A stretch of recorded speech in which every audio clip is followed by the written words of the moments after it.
Breonna Taylor. Say her name. Breonna Taylor. Please say her name with me. Breonna Taylor. Speak her name aloud wherever you are, whoever you are.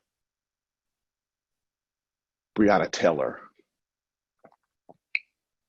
Type her name in the chat. Breonna Taylor. As a Black man, I say her name because I am the son and grandson and great grandson of beautiful Black women. And womanists raised me.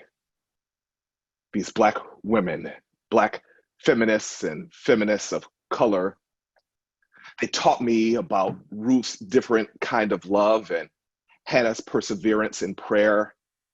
And these womanists, they taught me how to sing Deborah's song of freedom. So as a man, I will use my male privilege to speak out against sexism and misogyny. And I will say her name, Breonna Taylor. Won't you say her name with me? Breonna Taylor. Go ahead and type her name in the chat. I say her name because I am the brother of two Black women. And I will honor my sisters and all of my sisters because their blood runs through my veins too. And they are beautiful. And they are brilliant.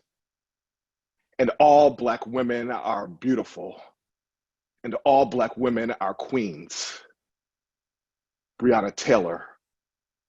Say her name. I say her name because I am the biological uncle of two little Black girls, and the godfather of a Black girl, and the play uncle of several more Black girls who are princesses. And God willing, these princesses will grow up to be queens. And I need them to know that their Black uncle loves them even when so many in the world despise their Black skin. Breonna Taylor. Say her name. Breonna Taylor. I say her name because I am the friend of several Black women who are family to me and who I always want to know that every time they hear my voice and every time I say their names, I want them to know, I need them to know that every time they see me, that this Black man sees them. Breonna Taylor. We say her name in church at Union today because our motto is true. At Union, your family, a place where friends become chosen family, grounded in a different kind of love. A love that sees, a love that celebrates, a love that honors the heritage and histories when histories try to erase women from the narrative. So with love, we say their names and we honor Ella Baker and Shirley Chisholm and Septima Clark and Fannie Lou Hamer and Modjeska Simpkins and Mary Church Terrell and Rosa Parks and Claudette Colvin. Leaders in the civil rights movement whose names don't get said enough. Yes, I commit that I will never again say the name Malcolm or Martin or Medgar or even the name Bayard without saying the names of Ella and Fannie too. And in fact, right, I will privilege the name of these women. For if it wasn't for the women, where would we be? Right, and I believe that small performative acts, they grow up to be large performative acts. And I believe that the change I desire in the world has to start somewhere. So I start by saying her name. I start by saying their names. We say their names because the modern day movement for Black lives is being trailblazed by beautiful Black women, Asada Shakur and Patrice Cullors and Alicia Garcia and Opal Tometi and Brittany Packnett Cunningham and Brittany Cooper and Raven Wings and Tamika Mallory. We say their names because in saying their names, we commit never to forget the name of Breonna Taylor. I say her name because even though a prosecutor can indict a ham sandwich, that Kentucky Attorney General, I refuse to say his name, an African American in blackface, stood his sorry ass in front of a mic and sided with the pigs who shot a Black woman who slept in the unsafety of her own home, essentially telling us that goddamn drywall was more important than a Black woman's life. Yeah, I know I'm a preacher and I'm not supposed to talk like that, but I wish that sometimes, that some of the time, preachers and people with mics would stop being scared of being politically incorrect and start getting angry enough to potentially say the wrong thing, because they are fed up with the nonsense and the political charades and the political parades and the acts that perform violence as Ubu theater. Yeah, I get it. Two wrongs don't make it right. I know that too, and I'm sorry if I'm all too human today, and so excuse if my words aren't as polished today as they should be. I do know how to play with words, and I know that words have power, so you'll have to forgive me today, but I will not accept the false equivalency that wants to place Black lives alongside so-called blue lives. No, I will not equivocate and accept the logical fallacy that substitutes the color of my skin for the color of a uniform. Because at the end of the day, you can take off your blue suit, but I can't take off my Black skin. And I actually wouldn't have it any other way. Because this Black skin is beautiful. And I wear it with pride. So I reject the little white lies that are being told, because little white lies kill Black lives, Black women's lives. So let me be clear, when I condemn police violence, I'm not just talking about the police or all police, because I don't believe in such categorical nonsense and painting all people by the acts of some people. But I do reject the categorical enveloping of all Blackness and denigrating it as less than. So let me be even clearer, right? I really don't believe that all cops are pigs. And yes, I do realize that there is a linguistic slippery slope when we call folks out of their names. And I also know this, that they treat pigs better than they treated Breonna. So let me be clear and correct the record. No human being is an animal. Even though so many folks treat us like animals, less than animals. Right? That's the point. No human being is an animal. But I do believe that some human beings are being possessed by demons.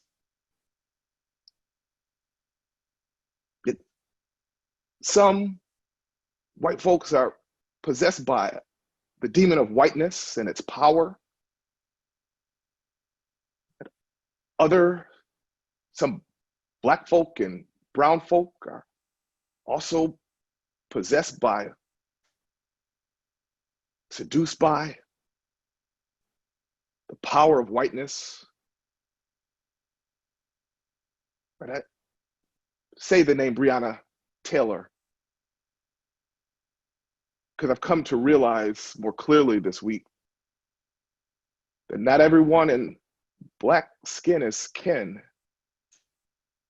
And as they say, all skin folk ain't kinfolk. Still, I believe in a different kind of love that might create family, that transcends skin color and still celebrates skin color. This is the hope of union. Breonna Taylor, we say her name so that there is no doubt what this place called Union is about. Breonna Taylor, we say her name. We say it for every single Black woman who has ever wondered, even if for a split second, whether her life in this society matters. Breonna Taylor. I cannot speak for society, but I can speak for this community because I know this community and I carry it in my heart. And it's this community that continues to inspire me because it was so disheartening on Friday evening to march from Nubian Square through the South End where our church building is, to march through the South End and to see so many people and enjoying expensive meals at expensive restaurants, sitting outside on patios as we protest. Maybe they didn't know. Perhaps they didn't care. Yeah, I know it's hard right now and self-care is so very important when life is hard. I also realize that life for some right now is harder still. So I was a bit disheartened, even as I was uplifted to march. I was disheartened to walk through the privilege of the South End, only to arrive downtown and to be met by mobs of armed enforcers, police that looked more like militia. Right? And every Boston resident should be offended. And every property owning person should be offended.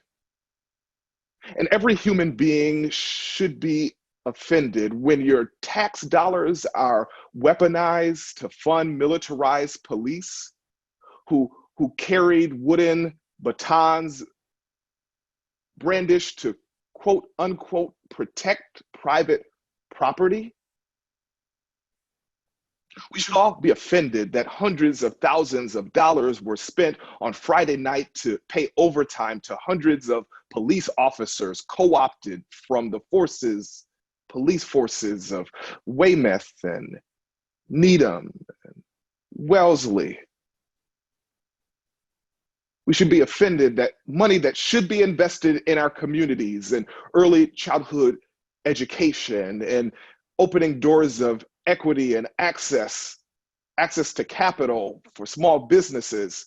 We should be offended, right? That money that should be directed to protect and serve communities, our communities, are being used for the political charade of a militarized police that is so-called to protect and serve.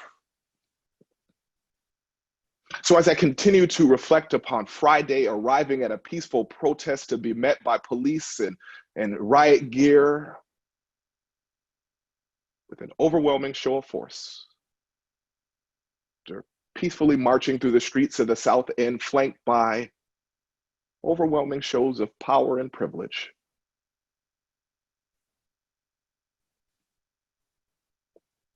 We realize, my God, how deep the problem So we've been thinking and wondering, what if privilege alone really isn't the issue? But rather, we reframe it and rethink it.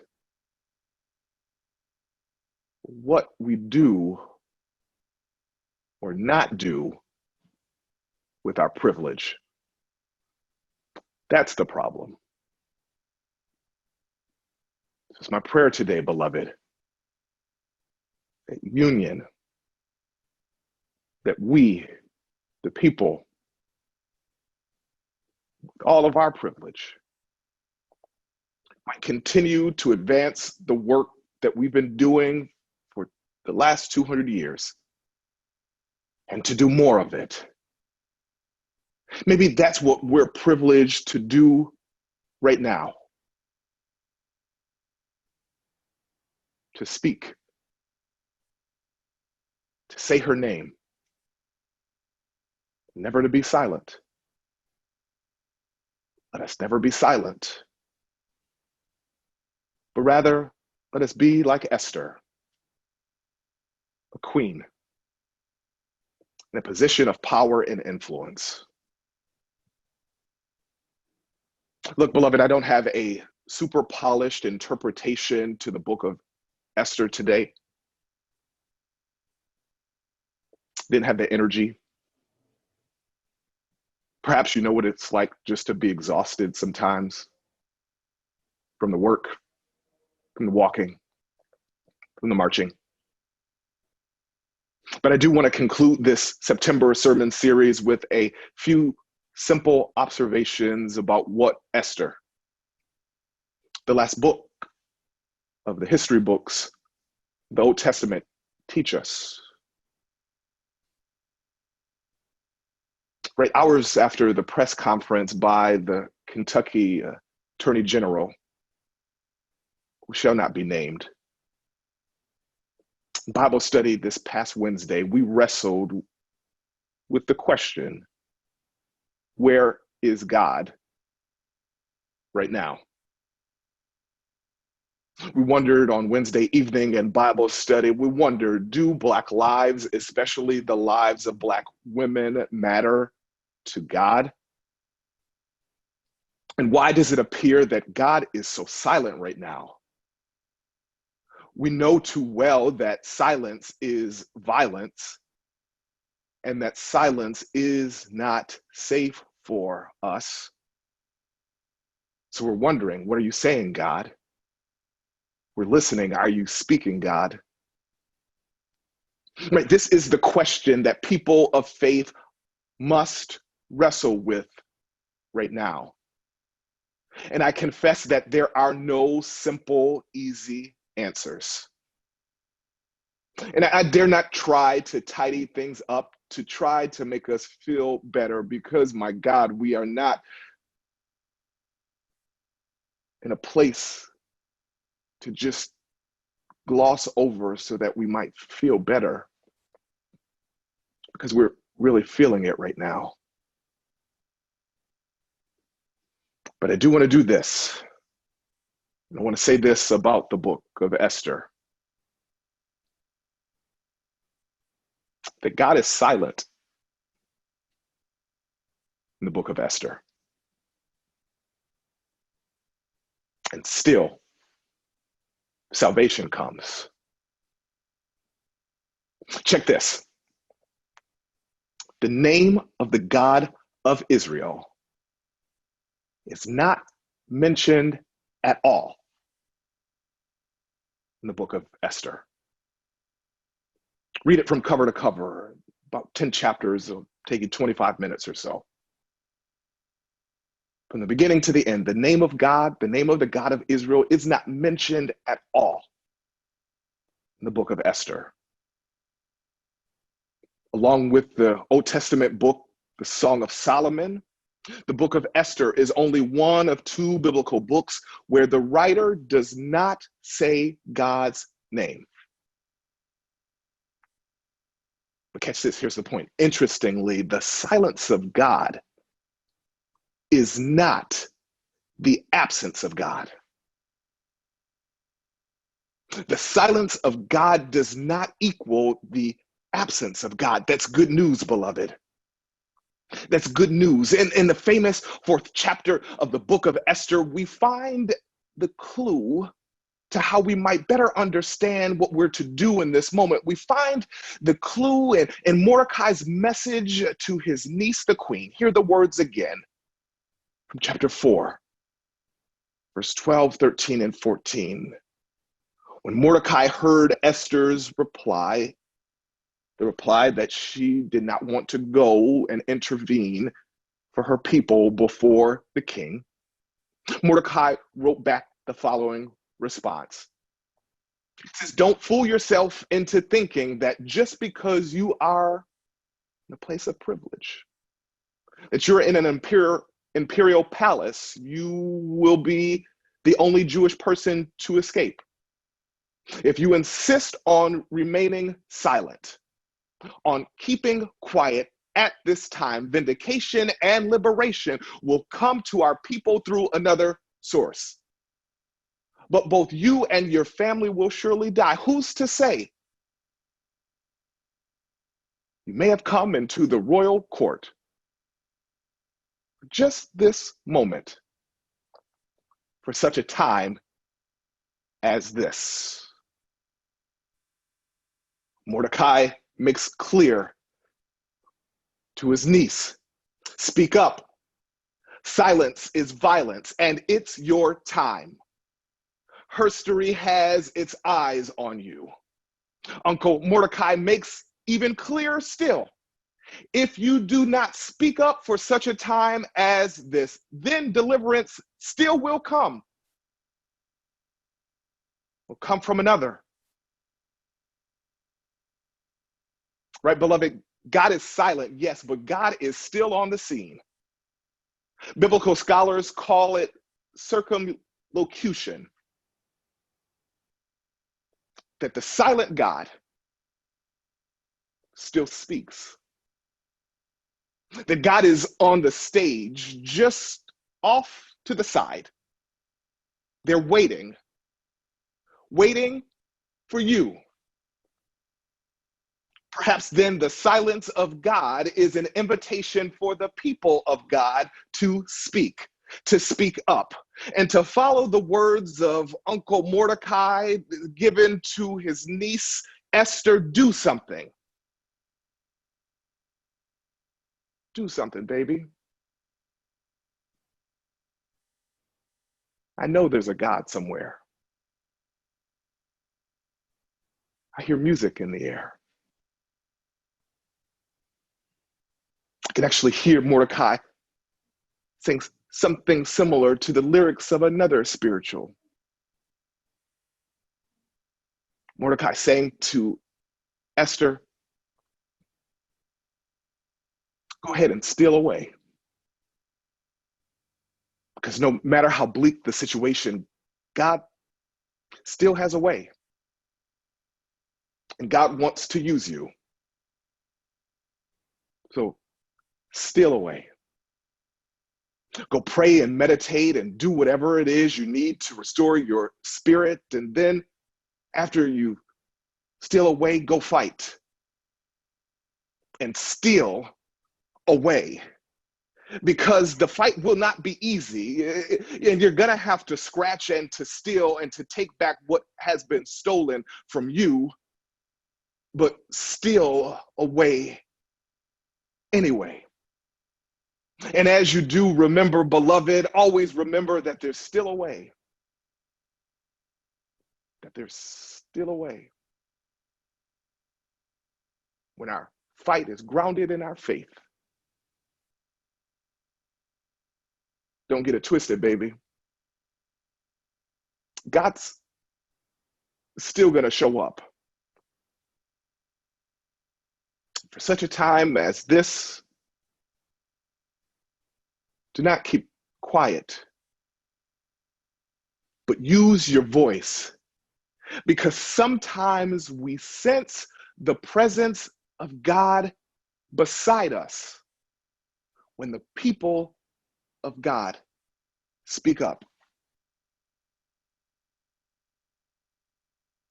That we sense the presence of God beside us, and the people of God beside us.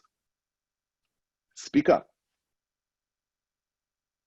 So don't keep silent, beloved, for such a time as this. Say her name and speak to the future. Because the notorious RBG is correct, voice your dissent. Shaped by the past while living in today, speak to the future even when the present seems so unbearable. Amidst the all too deafening silence, God wants us to find our voices again. So that's the message. It's simple. Number one, say her name. Number two, don't keep quiet, because silence is violence. And number three, use your privilege to privilege the unprotected. We all have a moral responsibility to use our privilege to protect the vulnerable. So unless our privilege produces a progressive, prophetic politic, then we are participating, being possessed by the demon of white supremacy. It's just that simple. We all have privilege, but will we use it? Will we become like Queen Esther, whose name means star? And will we rise to the occasion and shine? Yes, I believe, I implore us to advance a prophetic politic that privileges the unprotected, the dispossessed, and the marginalized. Otherwise, our faith is not faithful.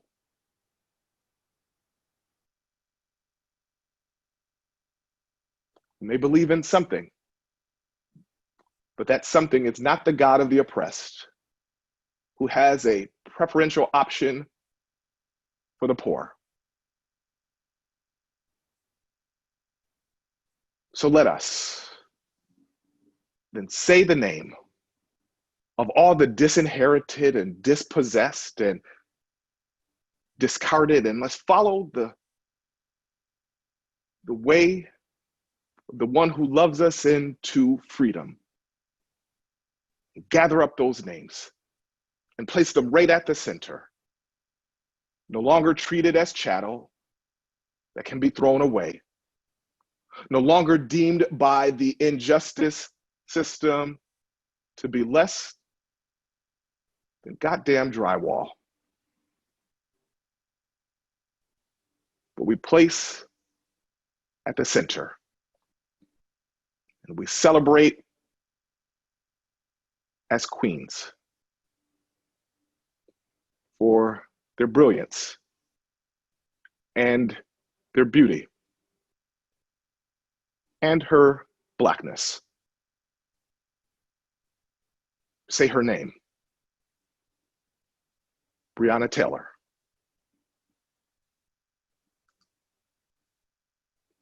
Thanks be to God.